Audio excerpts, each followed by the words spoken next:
Okay, so ons gaan vandag 'n bietjie kyk na 'n baie interessante onderwerp en ek moet bieg, dit is nogal 'n onderwerp wat ek agtergekom het baie predikante baie versigtig aanpak. En ek het self so 'n paar gesien wat nogal probeer om redelik om hierdie onderwerp rond te dans en ek het so 'n paar van hulle gesien. Terwyl hulle oor hierdie onderwerp praat, dan moet hulle die hele tyd so half bevestig, maar onthou nou dit, of onthou nou dat, so asof hulle so bang hulle trap op 'n toon. Maar as ons hierdie onderwerp reg aanspreek en reg verstaan, soos wat die Bybelse konteks dit vir ons leer, dan glo ek nie iemand hoef ongelukkig te wees teen die einde van vandag nie. Maar hierdie is 'n onderwerp wat in 'n tyd waarin ons vandag lewe nogal baie weerstand ontlok. Omdat nie baie mense mal is oor die idee van wat is 'n Bybelse huwelik nie en wat is Bybelse beginsels waarvolgens ons moet lewe nie. Want ons lewe nogal in 'n wêreld waar daar nie meer baie gesag is vir God se woord nie, daar's nie meer baie gesag vir die huwelik nie. En baie mense is nie meer baie lief vir die absolute waarheid nie. Julle sal vind daar's soveel nuwe dinge wat uitgaan en hulle begin al die huwelik af te maak as dit is op die einde van die dag 'n kulturele ding. En julle sal ook vind daar's baie gesprekke dat jou geslag is net 'n konstruksie wat ons opgemaak het. So baie mense hou nie daarvan van wat die woord ons eintlik leer nie. En vandag se ding waarna ons gaan kyk, die grootenliks is wat dit beteken om onderdanig te wees. Wat beteken dit as 1 Petrus vir ons sê, ons moet onderdanig wees, en hy praat heel eers met die dames, en hulle vat baie keer aanstoot tot dit. Hoe durf hy nou sê, ons moet onderdanig wees, en die probleem is, ons het baie keer 'n persepsie as dit kom by onderdanigheid, dat dit beteken eintlik ek word onderdruk, of ek mag mishandel word, of ek is minderwaardig, of dit gee my man totaal en al beheer oor my as vrou. Nou, ek kan eerstens vir julle sê, dit is nie wat onderdanigheid enigstens beteken nie. So ons gaan vandag dit bietjie oopbreek in die eerste gedeelte en kyk na wat beteken dit as ons dit volgens die skrifte vat. Nou vir die mensies wat vir so 'n paar weke terug by die Bybelstudie was, sal julle geweet het, ons het gepraat oor 'n ding van wat hulle noem hermeneutiek, en dit is hoe om die Bybel te interpreteer en te verstaan. En een van die eerste reëls is, ons moet die tekste binne in die konteks van die skrif verstaan. So ons moet verstaan, wat was Petrus se skrywe gewees, en wat het hy bedoel met sy skrywe binne in die konteks van die woord, want ek het al self gevind, daai ding van jy moet onderdanig wees, is iets wat baie mans ook baie geliefd is, om teen hulle vrouens te gebruik, so amper of jy die Bybel wil gebruik om haar oor die kop te slaan. Nou eerstens moet ons besef, hierdie gedeelte wat Petrus hier geskryf het, was nie 'n huwelikshandboek gewees, hoe om die perfekte huwelik te hê nie, geensins. Hy het 'n spesifieke ding hier aangespreek, en dit kom eintlik daarop neer, dit vorm deel van hoe ons as gelowiges moet lewe, want julle sal vind tot en met nou, het hy al 'n paar dinge aangespreek, soos, hoe moet ons optree teenoor ons regering, hoe moet ons wees teenoor ons baase, die slawe onder die meesters, en nou gaan ons vandag bietjie kyk na, hoe moet vroue wees onder hulle mans, maar dan gaan ons ook kyk na, hoe moet die mans wees teenoor die vrouens, en volgende week sal ons bietjie begin kyk na, hoe moet ons wees teenoor alle gelowiges. So die eerste gedeelte vandag gaan glad nie oor onderdrukking nie, maar die eerste gedeelte gaan oor dat ons huwelike, ons as mans, ons as vroue moet Christus weerspieël. Al gaan dit jou partymal ietsie kos. Al gaan dit nie altyd lekker wees nie. Nou ons gaan nou vandag bietjie kyk, soos wat Christus homself verneder het, sonder om minderwaardig te wees. Jesus het glad nie sy goddelikheid afgestaan toe hy stil gebly toe hy aangekla is nie. Toe hy nie terugbeklei het nie, hy het nog steeds God gebly, maar hy was nederig en hy het in gehoorsaamheid geleef. Nou ons gaan vandag kyk, hoe werk dit as ons volgens God se orde hierdie dinge begin doen. As ons dit doen soos wat die Here wil hê ons moet doen. So ons gaan begin by 1 Petrus 3 vers 1 tot 2. 2 kort verse. En dames, asseblief, bear with me, want die probleem wat ons het is, ons het baie keer klaar ons minds opgemaak oor hierdie ding. Ja, hier gaan hy alweer. Dit sê vir ons in 1 Petrus 3 vers 1. Pligte van vroue en mans, net so moet julle vroue aan jul eie mans onderdanig wees, sodat as sommige aan die woord ongehoorsaam is, hulle ook deur die wandel van die vroue sonder woorde gewin kan word. As hulle jul rein, godvreesende wandel aanskou. Twee teksverse wat eintlik vir ons ongelooflik baie sê. Nou die eerste ding is, die man moet die leier van sy huis wees en die vrou moet onderdanig wees aan haar man. Vroue, jy is nie onderdanig aan ander vrouens se manne nie, jy is onderdanig aan jou man, want ek beloof julle nou, ek gaan nie daarvan hou as enige man in hierdie gehoor ding, my vrou gaan die knie vir jou buig nie. So kry die konteks eers reg. Julle sal sien in Kolossense ook, verwys hulle na vroue, wees julle mans onderdanig soos dit betaamlik is in die Here. Manne, julle moet julle vroue lief hê en nie teen hulle verbitterd word nie. So die eerste ding wat ons moet verstaan is, jy moet jouself onderwerp aan jou eie man. Nou praat hierdie teksvers nogal van 'n baie interessante ding en julle sal vind jy kry dit baie. Wat moet 'n vrou doen as sy die Here dien en haar man wil nie? Hoe moet 'n vrou haarself hanteer as sy by die Here uitgekom het en haar man het nog nie daarby uitgekom nie? Want julle sal ook vind, Salomo sal baie keer praat van, dis beter om op die hoek van jou dak te sit as om 'n huis te deel met 'n vrou wat die hele tyd neel. Want ons maak baie keer die fout. My man doen nie soos wat ek wil doen nie, so ek wil my man oortuig, hy moet lewe soos wat ek lewe. Ek wil godsdiens in sy keelgat afdruk. En eintlik sê Petrus hierson, nee, dit is nie wat jy moet doen nie. Jou man gaan kyk na hoe jy jouself hanteer, hoe jy jouself handhaaf, hoe jy jouself gedra as jy by die huis is, gaan eintlik boek die hele spreek. Makliker gesê as gedaan. Dis moeilik as jy die Here dien en jy moet 'n huis deel met 'n tiran. Maar dan moet jy ook vind, hierdie gedeelte sê vir ons baie spesifiek. Vroue oor die algemeen is onder hulle eie mans onderdanig, maar dan beteken dit ook die man is veronderstel om die hoof van die huis te wees. Die man moet sy rol as hoof van die huis vat. En ek het slegte nuus, ek het daaroor gepraat met ons manneoggend, baie mans vat nie meer daai rol nie. Baie mans het slap geraak. Baie mans het groot geword in 'n era dat ek wil eerder PlayStation speel as wat ek die hoof van my huis is. Ek wil nie meer die besluite neem nie. Ek wil nie meer die verantwoordelikheid vat nie. Man, ek het vir jou slegte nuus. Dis jou werk. Dis wat God van jou verwag. Nou die skrif bevestig hierso, een ding wat ons moet besef is, ons is gelykwaardig in God se oë met verskillende rolle. Ons is nie minderwaardig nie. So as Petrus hierso skryf, wees onderdanig aan jou man, sê hy nie, jy's 'n mindere as jou man nie.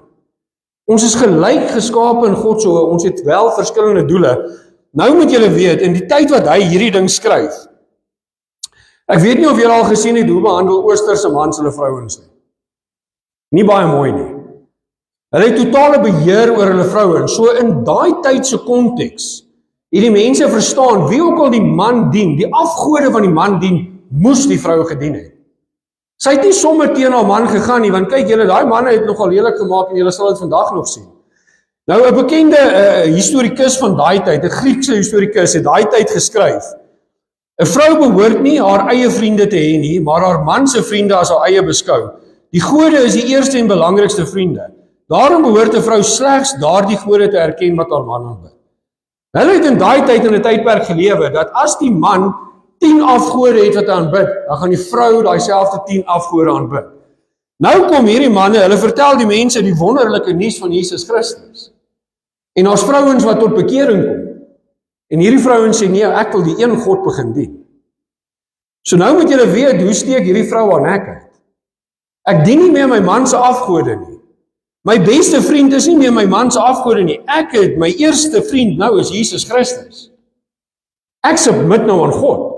Kan julle dink hoe moeilik was dit vir hierdie vroue gewees? Want ek het al baie keer hierdie ding gehoor, dat wees onderdanig as jou man dit werd is.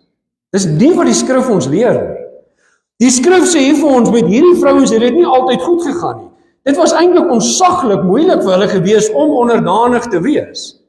En Petrus sê nie vir hulle, wees onderdanig wanneer jy voel jy moet wees nie. Hy sê, wees onderdanig deur jou leefstyl, want dalk deur jou leefstyl gaan jou man besef, die God wat jy dien is die ware God. Hoeveel keer, as dit bietjie moeilik raak, wil ons begin beklei. Jy wil nie glo soos wat ek glo nie, jy wil nie doen soos ek verdoem jou sommer nou hel toe. Nou julle, vir my is dit een ding wat ons moet verstaan is, dames, as jy dalk in so 'n situasie sit, God gaan eendag daai man vergeld. Jy kan ontspan. As jou man nie die Here wil dien nie, as jy onder 'n tiran sit, hy gaan eendag aan God moet vergeld. Want jy's 'n dogter van God. Besef jou waarde daarin. Ek wil vir elke vrou wat hier sit en ingeskakel is sê, besef jy is 'n dogter van die Allerhoogste. Nou julle, ek is 'n man, as jy my kind te nakom, as jy iets aan my dogter doen, glo vir my, ek gaan vir jou vergeld. Kan julle dink hoe gaan God dit eendag vergeld? Jy's kosbaar. Jy's 'n kosbare dogter van God. Besef jou waarde in dit. So as jy dalk in 'n situasie sit wat vir jou ongemaklik is en as jy dalk onder 'n man sit wat hierdie teksgedeelte vat om jou te onderdruk, weet een ding vandag, niks gaan ongesiens by God verby nie. Die Here sien dit want jy's vir God kosbaar. Jy is God se dogter. En manne, ek wil vir julle sê, onthou die dame wat die Here aan jou toevertrou het, is soos 'n pa wat sy kind vir jou gegee het.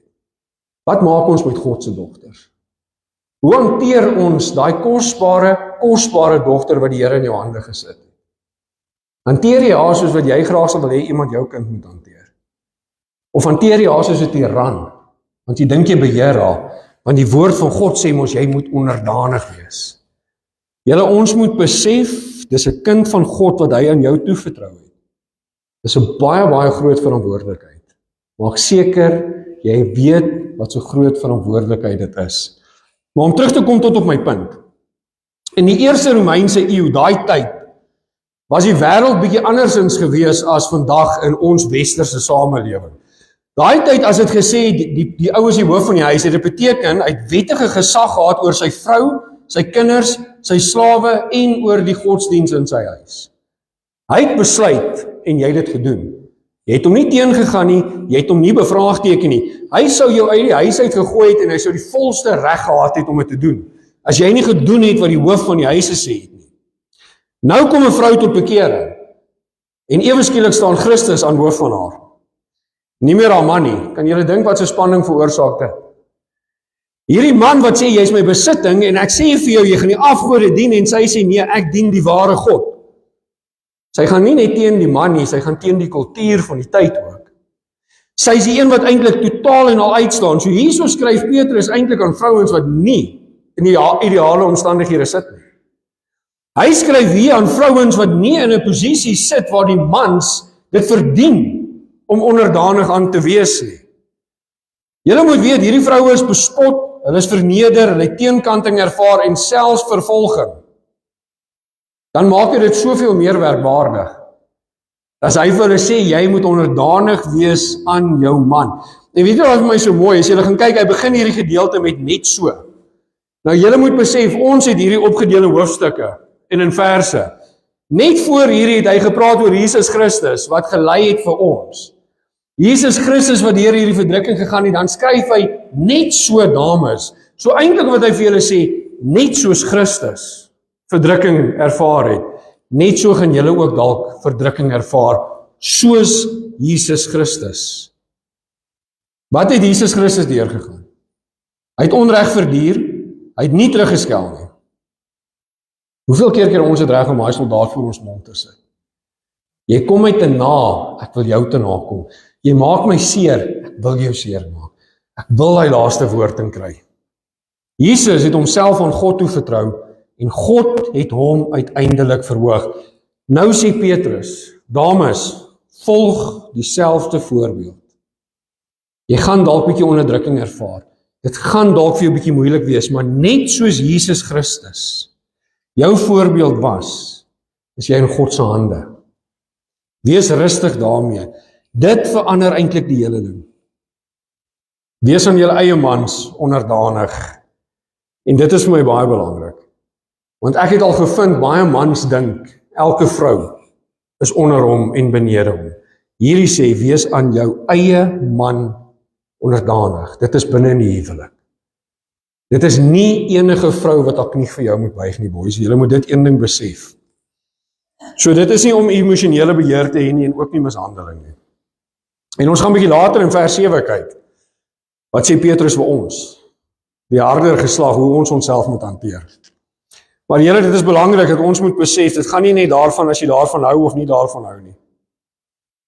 As die skrif vir jou sê, wees onderdanig, gaan ons onderdanig. As die skrif vir jou sê, jou leefstyl moet van so 'n aard wees, dan moet ons leefstyl van so 'n aard wees. Die probleem waarmee ons sit is die wêreld leer ons deesdae, you do you. Dit gaan oor jou. Jy bepaal jou toekoms. Jy bepaal waar jy gaan uitkom en eintlik sê dit sit jou lewe in die Here se hande en hy gaan bepaal. Nou kom ons by die groot vraag wat ek weet op meeste van julle se lippe is hierso van die fyner geslag. Wat beteken die woord onderdanig? Want ek dink ons het al soveel keer hierdie woord so verkeerd verstaan. Wat is onderdanig? En ek verstaan, as jy 'n bietjie frustreerd is, dan is dit lekker om vir jou vrou te sê, hey, bly stil. Jy moet onderdanig wees. As ek vir jou sê ons gaan links, dan gaan ons links. Is dit nie, boys? As jy bietjie geïrriteerd is 'n lekker reël om te gebruik. Ek kan my vrou beheer met hierdie reël. Dis nie wat God ons leer nie. Maar wat dit eintlik vir ons sê, die Griekse woord beteken om jouself gewillig onder geordende gesag te plaas. Dit beteken nie jou vrou is minderwaardig nie. Dit beteken nie sy moet altyd stilgemaak word nie. En dames, dit beteken nie jy verloor jou identiteit nie. En dit beteken ook nie ons gaan oor alles saamstem nie. Ons gaan nie altyd die dinge dieselfde sien nie. En weet julle, partymal het ek agtergekom, dis so kosbaar dat die Here vir ons iemand anders gee wat dit uit 'n ander oogpunt uit sien. Ons as mans het partymal daai handbriek nodig. Ons as mans het iemand nodig om ons te beskerm partymal, want hulle voel goed aan wat ons nie altyd aanvoel nie. Dis eintlik 'n kosbare persoon wat die Here vir jou gegee het. En onthou julle, Jesus was onderdanig aan God, maar hy was nog steeds 100% God gewees. Hy was nie minderwaardig nie. Onderdanig beteken nie die vrouens is minderwaardig nie. En hoekom ek dit sê, in Genesis sê dit vir ons, ja, die man en die vrou is na God se beeld geskape. Dan in Genesis 3 vers 28 sê dit, Galasiërs, leer dat albei een is in Christus. Ons is op gelyke grond. En nou gaan ons bietjie later in Petrus sien, ons is beide erfgename. Verskillende rolle, maar nie minder in waarde nie. Die rol is die kwessie. Dis waar die verskil inkom. Nou die eerste ding wat 'n vrou moet doen as sy by die Here uitkom, is sy onderwerp haarself aan Christus. Sy is eerste gehoorsaam aan Christus. En weet julle, dit is vir my opvallend hierso, dat Petrus nie sê, wees onderdanig omdat jou man dit verdien nie. Hy sê, wees onderdanig omdat jy aan Christus behoort. En jy weet, jy is veilig in God se hande. Al is dit nie altyd lekker nie, al is dit nie altyd maklik nie, maar jy is gehoorsaam aan God. Dis jou beginpunt. En dink mooi daaraan, ons onderwerp onsself aan die regering, aan ons werkgewers, meeste van die tyd aan die kerkleiers. En dis nie omdat hulle volmaak is nie. Ons doen wat die regering sê ons moet doen, definitief nie omdat ons regering perfek is nie. Nou moet ons besef, dieselfde geld vir jou huwelik. Die volgende vraag is, wat gemaak as jou man sy oor wegdraai van die evangelie af, en ons sal dit vind. Jy sal baie keer in kerke, en ek dink as 'n toonbeeld, julle kan dit sien, daar's meer vrouens in kerke as mans. Wat doen jy as jou man nie sy oor vir die Here wil gee nie? Dames, en dis moeilik. Dis moeilik as jy die Here wil dien, en jy sit met 'n man wat jou spot daaroor, jy sit met 'n man wat die hele tyd grappies maak oor jou geloof, jy sit met 'n man wat jou dalk die gatkant van 'n grap wil maak as hy pelle daar is, vir alles ons 'n paar kappe in het. Nou sê Petrus hier vir ons, moet jy elke dag argumenteer, moet jy met elke ete dalk debatteer met jou man, moet jy elke dag vir hom preek? En dan sê Petrus, nee, jy hoef nie. Jy hoef dit glad nie in jou man se keelgat af te druk nie. Hy sê nie, jy moenie evangeliseer nie. Hy sê nie, moet nooit oor Jesus praat nie, maar hy sê vir jou leefstyl moet die toonbeeld wees. Jou man moet na jou kyk en dink, hoe werk dit dat my vrou so rustig bly? Hoe werk dit dat my vrou nog steeds hierdie liefde in haar het? Dit maak nie vir my sin nie. En deur dit sê hy vir jou lewe sal die evangelie bevestig wat jou mond reeds verkondig het. Jou man gaan na jou kyk en hy gaan besef, hoor hierso, maar hierdie vrou is anders. Sy reageer anders. Sy beklei nie die hele tyd nie, sy skree nie die hele tyd nie, sy het 'n liefde wat uit haar uitstraal, dit maak nie vir my sin nie.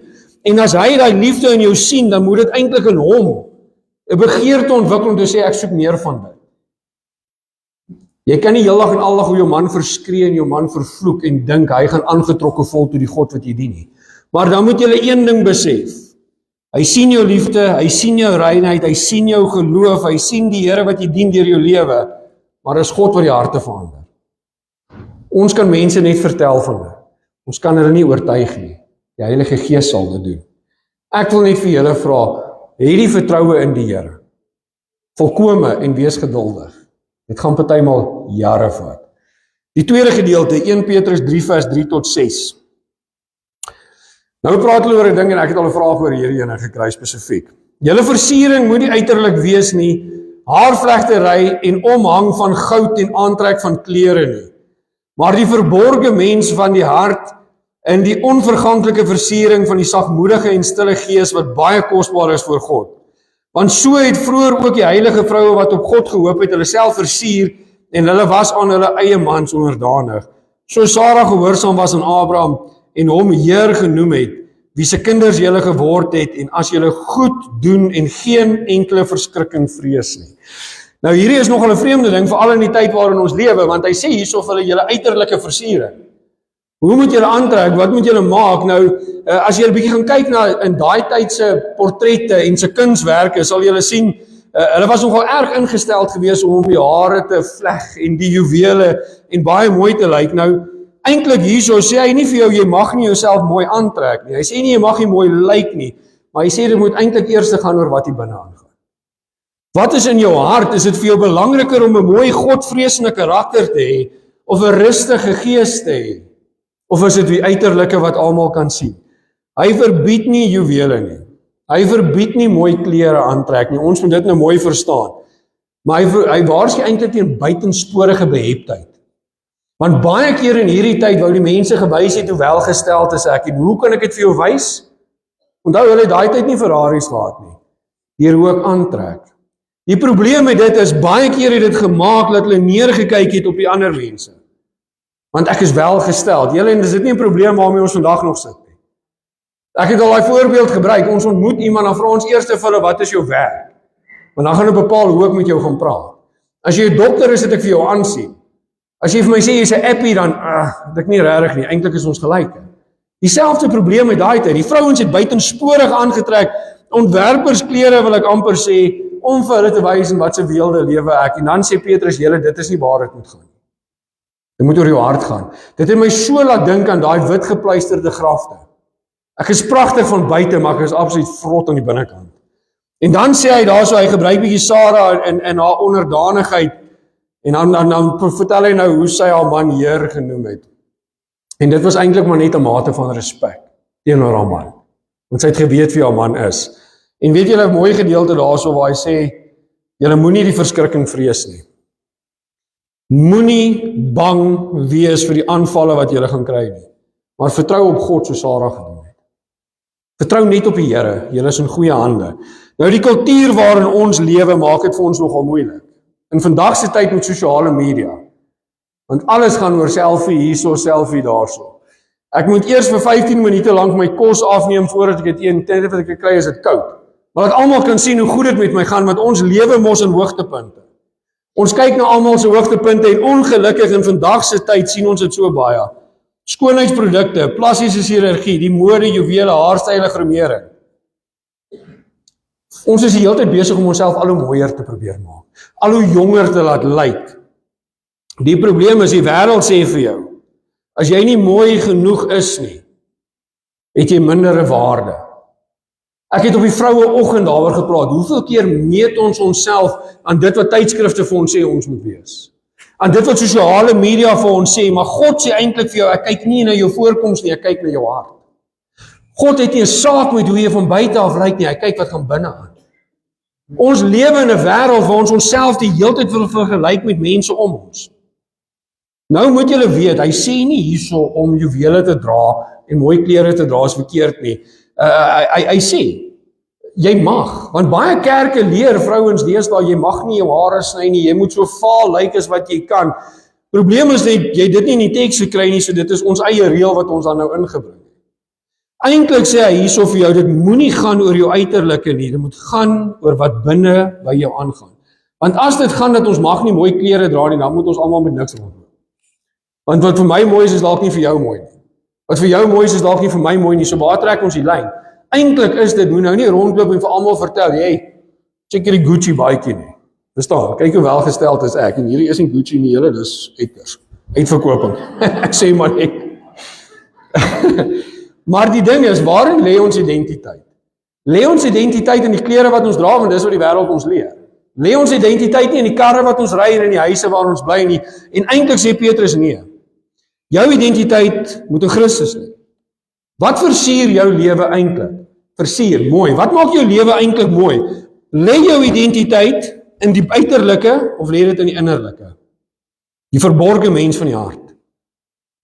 Julle moet een ding besef, en ons almal doen dit. As ons iemand die eerste keer ontmoet, ons kyk na hulle gesigte, liggame, klere, status. Hoe is hy aangetrek, wat het hy aan? Ons doen dit, ek dink sonder dat ons dit partymal besef. En dis die fout wat ons maak, want God kyk eintlik na ons motiewe, ons karakter, die liefde en ons heiligheid. Want dis die onverganklike skoonheid. Dis wat nooit gaan weggaan nie. Die uiterlike vergaan. Julle sê wat julle wil, ons almal raak ouer.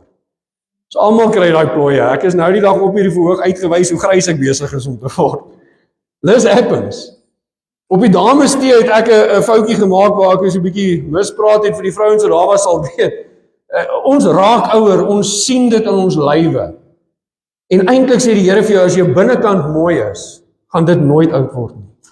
Dit gaan nooit lelik word nie. Dit inteendeel voel ek gaan eintlik mooier en mooier word soos 'n goeie ou wyn. Nou wat beteken dit om 'n sagmoedige gees te hê? As jy aangekla en aangeval voel, is dit baie keer so moeilik om die sagmoedige een te wees, want ons spieelbeeld mekaar. As jy met my beklei, wil ek terug beklei. En ons word dit geleer ook, en veral deesdae, vrouens word baie keer geleer, staan op vir jouself, veg terug. Maar 'n sagmoedige gees is krag onder beheer. Dit beteken jy weet wanneer om te praat en wat om te praat, as jy moet praat. Dit is iemand wat nie deur trots beheer word nie deur woede beheer word nie, en nie deur selfbeheptheid beheer word nie, maar deur die Heilige Gees van God beheer word. Dis wat dit beteken om 'n sagmoedige gees te hê. Dis 'n stille gees, en dis 'n hart wat kan bly want jy vertrou op God. Dit is 'n persoon wat kan sê, ek sal terugtreë as ek moet terugtreë. Ek gaan stil bly as ek moet stil bly, want ek gee dit oor aan die Here. God is nog steeds in beheer. Jy hoef nie voortdurend te baklei nie, jy hoef nie alles te beheer nie, en jy hoef nie altyd die laaste woord in te kry nie. 'n Vrou met 'n sagmoedige gees berus in God. En jy is bereid om weg te tree en te sê, ek plaas jou en hierdie probleem vandag in die Here se hande. En jy stap terug. Nou die laaste gedeelte, manne. Een vers vir ons, wat meer vat as die 6 wat ons net gelees het. 1 Petrus 3 vers 7. Net so moet julle manne verstandig met hulle saamlewe en aan die vroulike geslag as die swakkere eer bewys, omdat julle ook mede-erfgename van die genade van die lewe is, sodat julle gebede nie verhinder mag word nie. Sy raad is dalk korter, maar hy begin weer eens met die opdrag van net so. Nou hierdie net so beteken nie ons moet net so onderdanig wees aan die vrou nie. En dit word nêrens in die skrif geleer nie, maar hierso sê hy vir ons het ook 'n plig. Ons het ook 'n verantwoordelikheid. Nou die een ding wat ons hierso moet uitwys gou is die swakkere. Nou baie teoloë stry bietjie oor wat dit beteken. Nou swakkere kan of bedoel mindere in gesag, emosionele verskille of fisiese krag. Nou ons sal almal weet, oor die algemeen is mans minder emosioneel as dames. Dames wil baie keer hê ons moet saam huil en ons wil eintlik die probleem oplos. Nou die ander ding is, en ek gee nie om wat julle vir my sê nie, ons lewe deesdae in 'n tydperk wat hulle reken mans en vroue is ewe sterk. Vroue moet aan mansport deelneem, is absoluut 'n bog en twak. Petrus het 10-1 na dit verwys. Die fisiese krag tussen die man en die vrou. Fisies is mans veronderstel om sterker te wees as die vroue. Nou moet julle verstaan, gaan dink gou 'n bietjie in die oosterse wêreld, hoe mans hulle vrouens fisies mishandel. En dis wat hy hier vir hulle sê. Maar dan sê hy, julle moet besef, ons deel in dieselfde erfdeel. Vroue is nie minderwaardig nie, want albei is deur God geskape. God kyk na ons albei, ons is gelyk in sy oë. As mans hulle vroue nie op 'n godvreesende manier behandel nie, sal die Here geen ag slaan op hulle gebede nie. Besef julle wat sê hy hier vir ons? As jy dit nie doen soos wat die Here dit van jou verwag nie, kan jy nie verwag die Here moet jou gebede beantwoord nie. As jy nie lewe soos wat die Here vir jou sê jy moet lewe nie, is jy eintlik nogal arrogant. As jy dink die Here moet sy knie buig vir jou. God gee vir ons elke man wat hier sit 'n opdrag vandag. In een vers sê hy vir ons meer as wat hy nou gesê het in 6 vir die dames. Die wêreld sê vir ons leierskap beteken mag. I'm chief in charge. Ek is die groot man hier by die huis.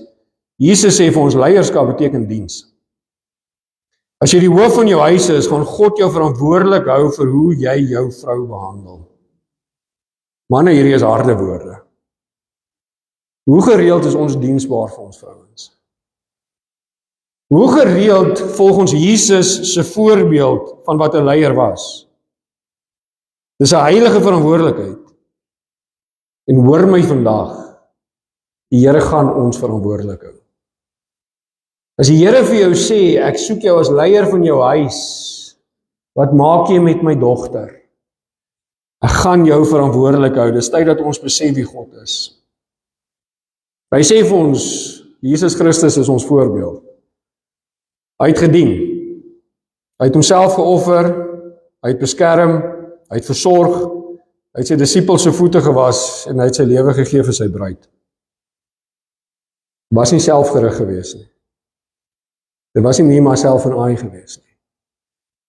Ek lei met daad en voorbeeld, maar ek is so bereid om my lewe neer te lê vir my vrou. Ek is bereid om haar voete te was. Ek is bereid om haar te help. Jy sit nie op jou gat op die bank en skree vir jou vrou dat sy jou bedien nie. Jy bring jou kant.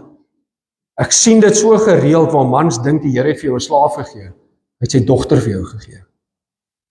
Wat maak jy met daai dogter? Dit gaan nie oor ons nie. Dit gaan oor die rol en die doel wat die Here vir jou gegee het. Nou het ek 'n volgende ding wat ek vir julle wil vra. Ken jy werklik jou vrou?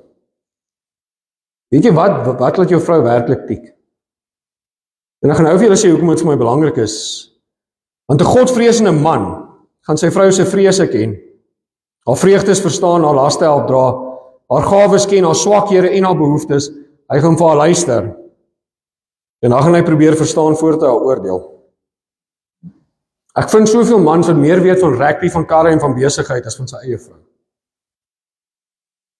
Petrus sê vir ons, as jy die hoof is, moet jy haar leer ken. Want Christus ken sy kerk. Net so moet ons vrouens ken. Hy gebruik nie die woord beheer nie. Hy sê, dis nie dat jy beheer oor jou vrou kan uitoefen nie.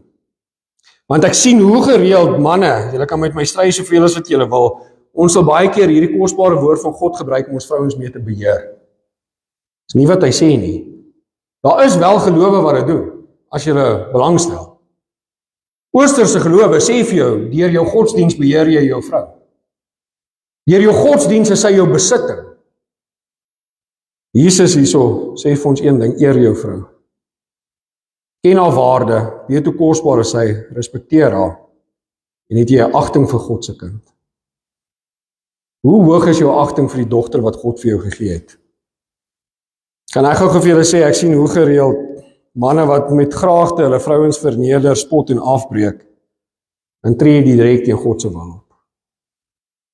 Voel jou vrou veilig by jou? Voel sy geëer by jou, of voel sy voortdurend gekritiseer deur jou? Voel sy geliefd by jou?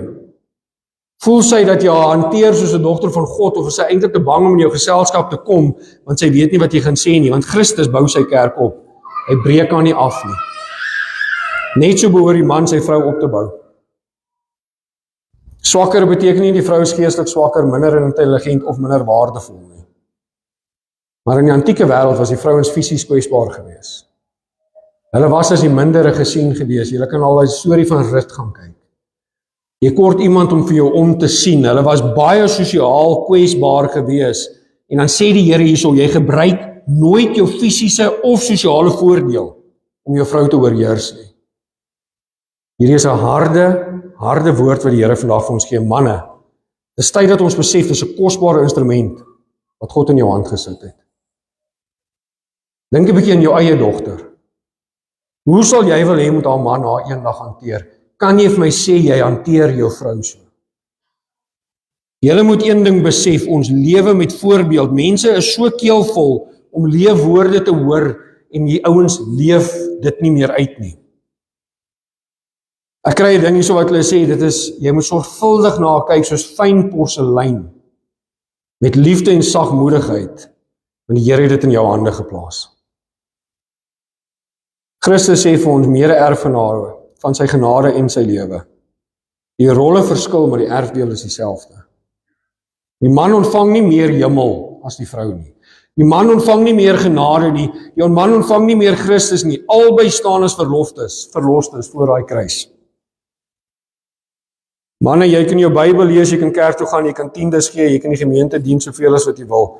Maar as jy jou vrou sondig behandel, gaan jou gebedslewe daaronder lê. As jy nie doen wat die Here van jou sê nie, dan beteken die verhinder om afgesny te word of geblokkeer te word. Dit beteken nie dat God jou nie meer hoor nie. Dit beteken dat die gemeenskap tussen God en die man ernstig versteur word. Here, hoekom word ek koud teenoor U? Wat maak jy met my kind? Here, hoekom ervaar ek jou nie meer nie? Wat maak jy met my kind? Lewe jy soos 'n man van God by doen en late of net by jou mond? Ek skryf hierso waarom, omdat God nie toelaat dat iemand sy dogter mishandel en dan maak asof alles reg is nie. Christus as die volmaakte bruidegom is ons voorbeeld. Efesiërs 5 sê, die man beeld Christus uit, die vrou beeld die kerk uit. Hoe behandel Christus sy bruid? Hy ken haar, beskerm haar, reinig haar, voed haar, dra haar, vergewe haar, sterf vir haar. Hy gebruik nooit sy gesag om homself te bevoordeel nie. Hy gebruik sy gesag om sy bruid te red en te beskerm.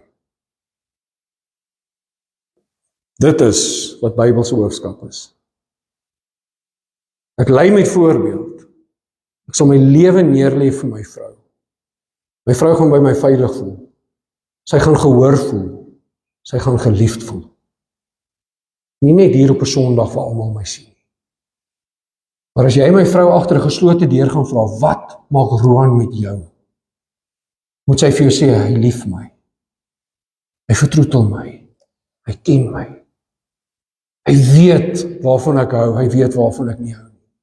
Hy bespot my nie. Ek voel veilig in my man se hande. Manne, ek wil julle vandag vra, as ek met jou vrou agter geslote deure praat, gaan sy dieselfde vir my sê. Of gaan sy vir my vertel wat 'n vark is hy? Hoe bespot hy my? Hoe hanteer hy my? Ek moet agter sy gat heeldag en aldag skoonmaak. Ek raak so moeg daarvoor as ek sien wat ons met die dogters van God maak.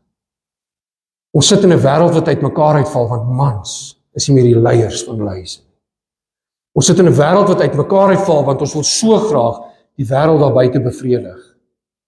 En die Here sê, jy moet God verheerlik en jy moet hom bevredig. Verskillende rolle, gelyk in waarde. Ek skryf hier, ons wêreld is moeg vir mense wat groot dinge oor grootste sê, maar anders lewe. Ek kan nie vir hulle sê hoe baie keer sien ek dit nie. Die lippetaal is daar, maar die hart is so ver weg van God af. Die lippetaal is daar, ek is hierdie goddelike man, maar my vrou ken nie daai man by die huis nie. Sy sien hom vir 'n uur op 'n Sondag by die kerk. My vrou is my alles, maar ek kan nie wag om daai vuil goed op my foon te kyk. My vrou is my alles, maar as haar vrou verby my loop, dra ek amper my rug op my vrou, want ek moet tog net vir haar kyk. Manne, dis tyd dat ons begin opstaan en goddelik begin lewe as die leiers wat die Here ons aangestel het. Matteus 5 vers 16. Laat julle lig so skyn voor die mense, dat hulle julle goeie werke kan sien en julle Vader wat in die hemele is verheerlik. Ons hele lewe moet God verheerlik. Hoe ons onsself hanteer. En hierdie tel vir ons almal. 'n Paar vrae wat ek wil hê jy alleen moet vandag beantwoord. Waar lê jou identiteit? Lewe jy van die mense se goedkeuring of God se? Spandeer jy meer tyd aan jou uiterlike voorkoms of aan jou geestelike lewe? En werk jy harder om jou liggaam of aan jou karakter? Dit waar jou hart lê is waar jy jou tyd gaan aanwend. Petrus herinner ons hierso so mooi dat die mooiste mens is nie noodwendig die een met die mooiste karakter nie. Die mooiste mens is die een wat soos Christus lyk. Christus sê, gebruik jou lewe om ander te dien. Is ons diensbaar? Is ons bereid om ander mense te dien? Galasiërs 5 vers 13. Dit is my laaste teksvers. Dit sê vir ons, want julle is tot vryheid geroep, broeders.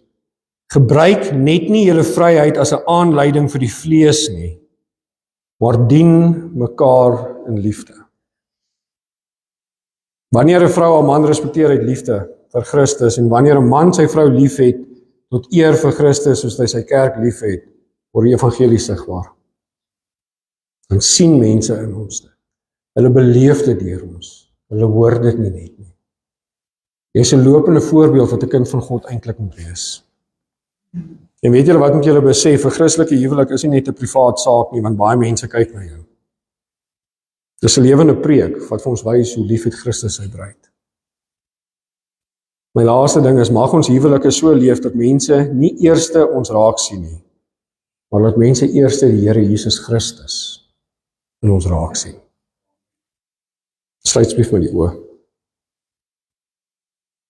Liewe Here, ek staan partymal nog steeds verbaas as ek sien hoe kosbaar die woord eintlik is. Here, ek wil vandag bid vir elke man, elke vrou, elke persoon wat nog 'n man of 'n vrou moet vat. Dat ons beginsels op die woord sal begin baseer.